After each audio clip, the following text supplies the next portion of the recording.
Hello, everybody. It's Bill, it's that college football guy here. Another video. Yeah, a little bit bright, isn't it? I got the sun right here. I'm here in Alabama on my way to Jacksonville, Florida. Start this lovely week right before Thanksgiving. But it's time for the recap, isn't it? Oh, we got to go through all of it, all the thing on here. Who are those 5-star performances? Who needs to hit the gym? And several schools that made us say, "What the blue hell?" Uh, And it came down to Flight 180, who got off the plane, whose season reached its final destination this past week. Well, plus I got to redo my top 25. So let's get into this. First off, okay, off the jump before I say anything on everybody, even though it's token, but it still is, and I got asked in my DMs about it by an Oregon State fan who's a subscriber, but didn't make it onto subscriber roll call. Congratulations to Oregon State for beating Washington State for the de facto 2024 Pac-12 championship on actually was a pretty damn good game, winning 41-38. So congratulations to Oregon State for being the unofficial Pac-12 champions for 2024. No idea how the hell y'all gonna do it playing each other twice next year. But shout out to the subscriber schools that won this past weekend. Ohio, UNLV, Ohio State, Penn State, Notre Dame, Miami, Georgia, Tennessee, Boise State, Auburn, Clemson, Iowa State, Illinois, Iowa, Florida State, Bowling Green, TCU, West Virginia, East Carolina, South Florida, Louisville, Baylor, Marshall, Kansas State, and Fresno State. Oh boy. All right, the 5-star performances, we had several during the week. SMU beat Virginia 33-7. Michigan beat up Northwestern 50-6. Georgia beat up on UMass 59-21. Tennessee beat UTEP 56-0. Notre Dame beat Army 49-14. But the biggest one, the highest ranked one, Ohio State beating Indiana 38-15. It was close for what, a quarter and a half. Ohio State said, "What are we doing? Why are we letting these guys stick around? Let's get out of here." And they just beat them up. Indiana got beat up on here. So I guess we had plenty of 5-star, but the best 5-star performance, it has to be Ohio State's victory over Indiana. That was very, very impressive. Who's got to hit the gym? UNLV. Oh, you think I'm going to let you guys off the hook? You beat San Jose State 27-16, but they're leading 16-10 at the half. You went 17 unanswered to win this thing, but first win you had since what, last millennium? First time you beat San Jose State in San Jose since last millennium. Long time. But you got to hit the gym, got to do better, because you can't afford anything. Boise State. I'm saying about Boise State. Yeah, Boise State beating Wyoming 17-13, 20-point plus favorites. Tied at 10 at the half. The patchwork offensive line, that was the problem with Boise, is that they had great starters, but the depth is an issue. And it's starting to, Jonty's still running along just fine even without there, but it's hurting other parts of the offense. Boise State survives 17-13, but y'all got to hit the gym and got to do better somewhere. Schematically, I don't know, something. You got to figure it out. Penn State beating Minnesota 26-25. Minnesota actually led 19-16 at the half.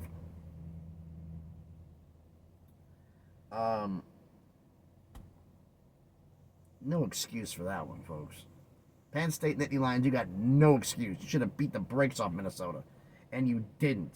Lack of focus. I don't know what the deal is, but y'all got to get some push-ups in, put you on the weight machine so you can start bullying people around a little bit better. Man, it's bad. Illinois beating Rutgers 38-31. Rutgers was leading 17 right? 17-9 at the half. The fact was, it took a 40-yard touchdown reception by Pat Bryant with 4 seconds left to take the lead. Rutgers on there and Illinois, I expected more from you. This is more of a personal thing for me. I expected a better performance out of Illinois. But it's... Now, what the blue hell? 4 games. Number 1, I don't count the BYU-Arizona State game as a what the blue hell, because I picked ASU to beat BYU. BYU has been living on borrowed time. And the Bills come and do. All right. Auburn beats Texas A&M 43-41 in 4 overtimes. This game was nuts. Texas A&M's problem, and Auburn just kept hanging around. They could not create separation. They could not put them away. Auburn kept hanging around and hanging around and hanging around and hanging around. And with a huge win over Texas A&M. Huge for them. One of their biggest wins. Florida beats Ole Miss 24-17. I did not call this. Of all the games, Florida had won one game in their final games in order to be bowl eligible. Would you call this one as one of the ones on the list? And he still got Florida State on the schedule.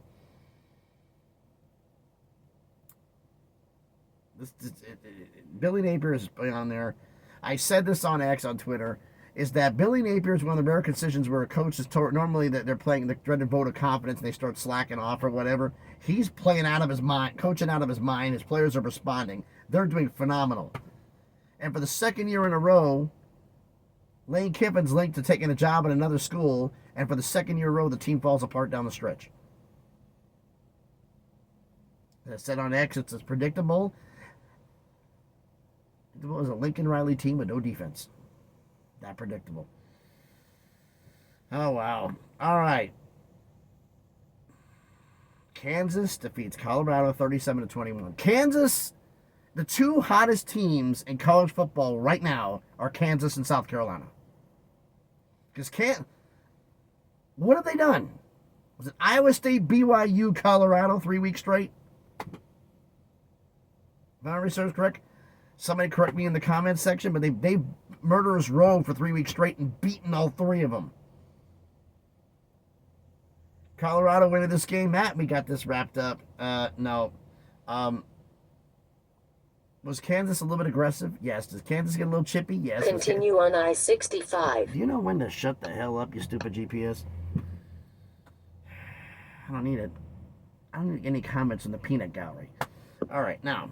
Yeah, I'm dating myself. Don't care.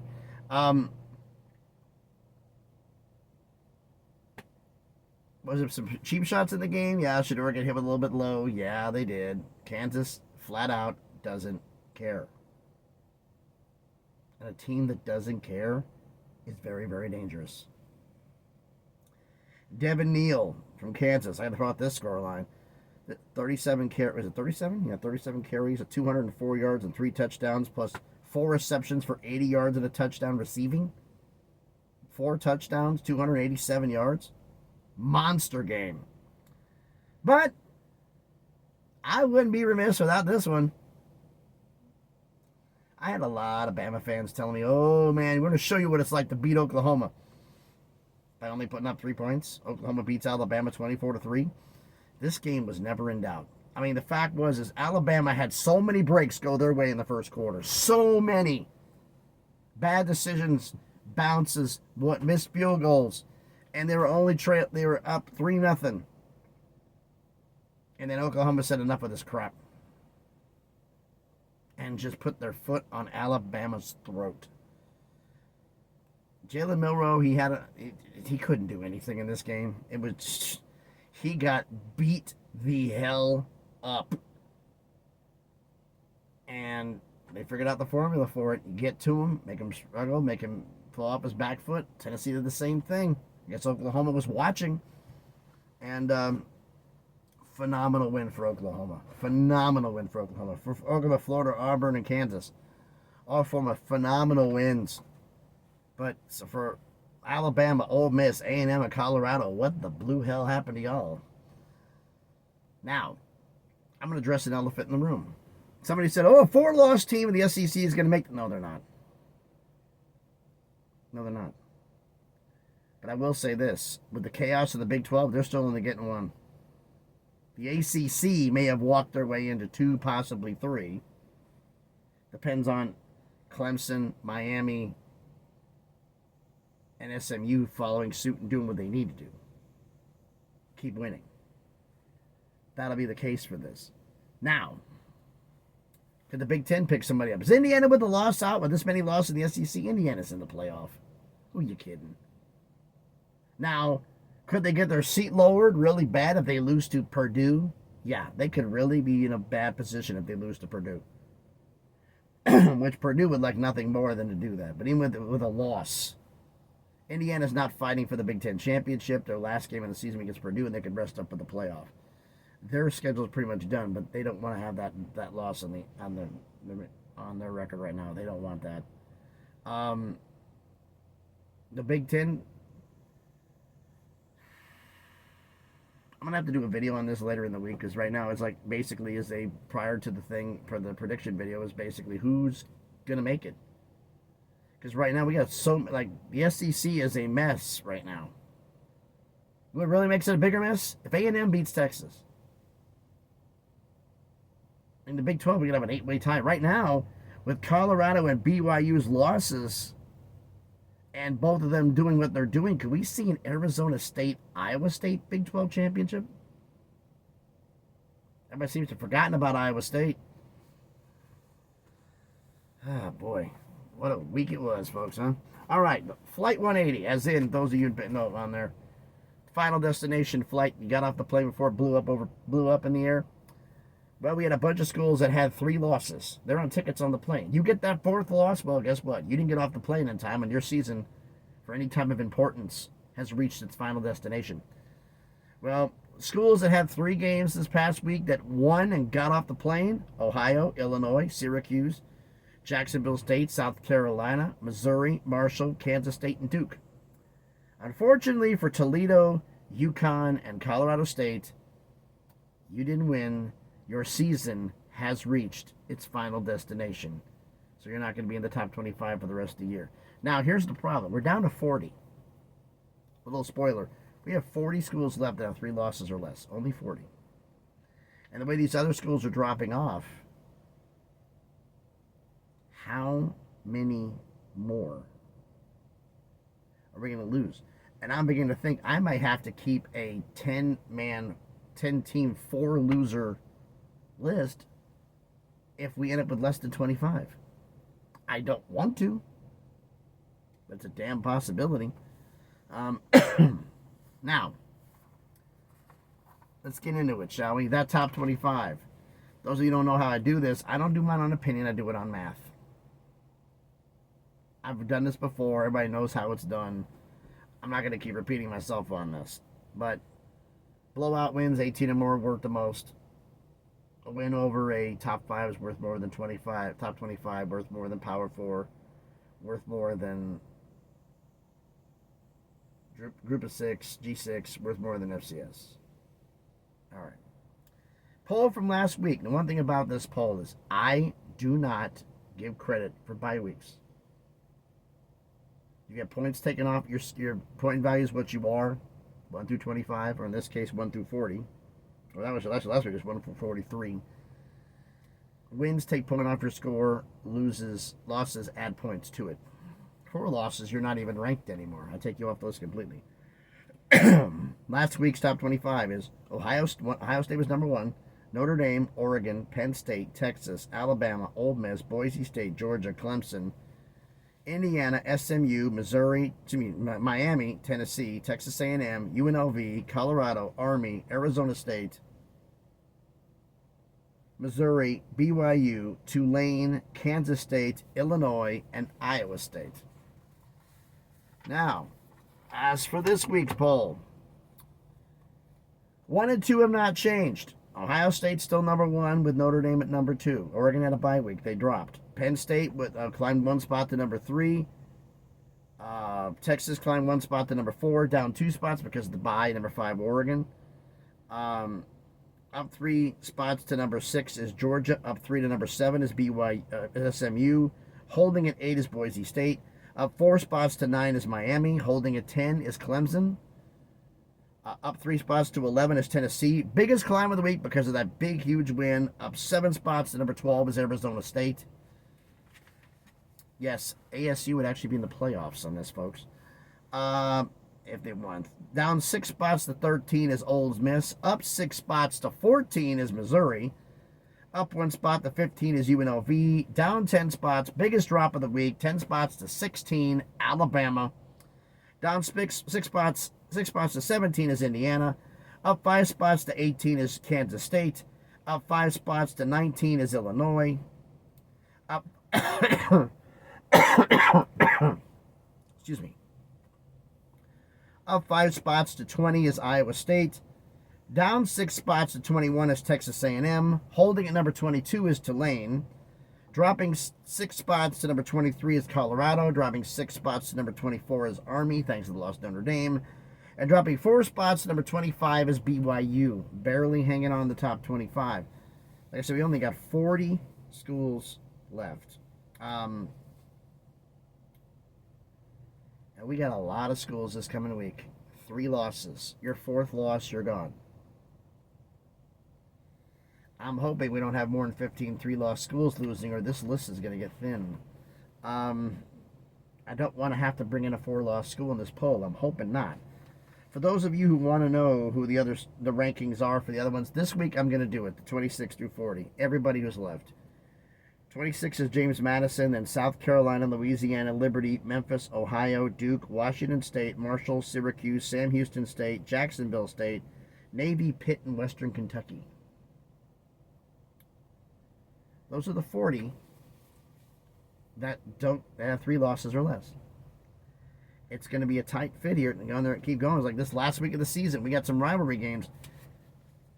Alabama is 16th. They lose to Auburn, they're gone. Ole Miss, I believe, is playing Mississippi State. Tennessee's got Vandy. That'd be their 3rd loss. But 3rd loss for Tennessee wouldn't be so bad. Losing to Vandy right now doesn't look that bad. Hell, their Oklahoma win for Tennessee looks better because Oklahoma beat the brakes off Alabama. But then again, Alabama beat Georgia, but Georgia beat Tennessee. We all know this thing. Well, A beats B, B beats C, A beats C. No, it doesn't work that way. Just go with the head-to-heads. That's all you can go with. So again, to recap the top 25. Ohio State's still number 1, followed by Notre Dame, Penn State, Texas, Oregon, Georgia, SMU, Boise State, Miami, Clemson, Tennessee, Arizona State, Ole Miss, Missouri, UNLV, Alabama, Indiana, Kansas State, Illinois, Iowa State, Texas A&M, Tulane, Colorado, Army, and BYU. So those who are asking, the college football playoff prediction, well, I have FCS, I have champions, provided the champions are within the top 12 right now. Top 4 teams would get a bye. Ohio State, Texas, SMU, because they're ahead of Miami, and Boise. We get the 4 byes. Because SMU, if the higher ranked team I have ranked here won their respective conference, the conference championship. Notre Dame's independent, Penn State's in the Big Ten, Oregon's in the Big Ten. But let's just say you have if it's by that one, you have Ohio State, Texas in the SEC, SMU in the ACC, Boise State. And then you'd have the 5th seed would be Notre Dame playing 12th seeded Arizona State. The winner of that game would play 4th seeded Texas. The 6th seed Georgia would play the 11th seed Tennessee in Georgia in Athens. The winner plays Penn State, maybe a night game in Happy Valley. The 7th seed, actually SMU's a champion. Okay, I had this wrong, didn't I? Yeah, I did. I skipped ahead. So it wouldn't be 6th seed. 6th seed would be Oregon. Penn State's a wild card, so yeah, so 1, 2, 3, 4, 5, 6, 7, 8, 9. 5, 6, 7, 8. Yeah. So the 6th seed would actually be Penn State against Tennessee. Oh boy. Yeah. So correct myself. So it'd be Ohio State 1 seed, Texas would be the 2 seed, SMU the 3 seed, Boise the 4 seed. 5th seed would be Notre Dame facing 12 seed Arizona State. We got that matched up. The 6th seed would be Penn State playing 11th seed Tennessee. So Tennessee would be traveling to Happy Valley. The winner of that game would play the 3rd champion, which would be Georgia. The 7-10 matchup would be Oregon against Clemson. The winner of that on the road at Texas.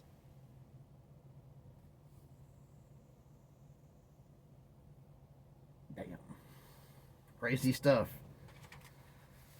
That's just a little teaser there. We're going to go into this, like I said before, the championships and everything. Could there be a 4-loss team? Because we got a lot of 3-loss teams who are playing games next week, and a lot of them are playing against each other. So we had 3 eliminated off of it. We might have double digits eliminated. So I have a funny feeling I'll have to keep a 4-loss list. And those guys may be filling the bottom 25. I really hope not, because I'd like to reward the schools who actually win 3 games or less. it actually matters. You win 75% of your games. That's just me.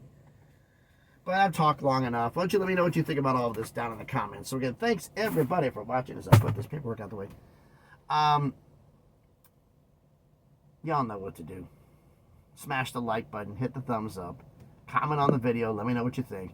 Share the video, subscribe to the channel. If you want to follow me on X, the Twitter, the craziness that it's there, my link for that will be in the description. So again, thanks everybody for enjoying this Sunday. I don't know when the recap video is going to be. I honestly have not glanced at it. I've been too busy trying to turn and burning, and I had to go to the office and get paperwork done at 4:30 this morning before I even got started. Didn't get started till 7:30. I was in the office for 3 hours finalizing stuff. Yeah. The fun stuff of life of a trucker. Paperwork in the office. Yes. All right, so thanks everybody for watching. Hope everybody's having a great Sunday. Be safe out there, and please be good to each other.